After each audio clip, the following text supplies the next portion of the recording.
ரெண்டாவது குழந்தைக்கு எப்படி சொல்லுவாங்க அரபிக்ல? திஃப்லுன். ஸ்டாண்டர்ட் அரபிக்ல திஃப்லுன் திஃப்லுன் அப்படின்னு சொல்லுவாங்க. ஸ்லாங்ஸ்ல இது எப்படி சொல்லுவாங்க?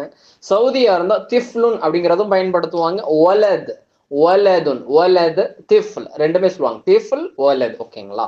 ஒரு குவைத்தியா இருந்தா யஹெல் யஹெல் அப்படிங்கிறத பயன்படுத்துவாங்க. ஒரு எஜிப்சியனா இருந்தா திஃப்லுங்கிறத பயன்படுத்துவாங்க. அதே போல ஐயல் ஐயல்.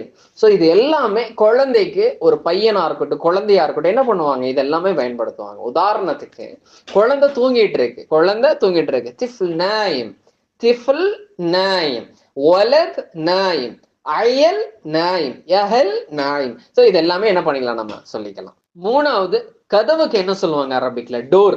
டோருக்கு என்ன சொல்லுவாங்க? பாபுன். என்ன சொல்லுவாங்க? பாபுன். ஸ்டாண்டர்ட் அரபிக்ல.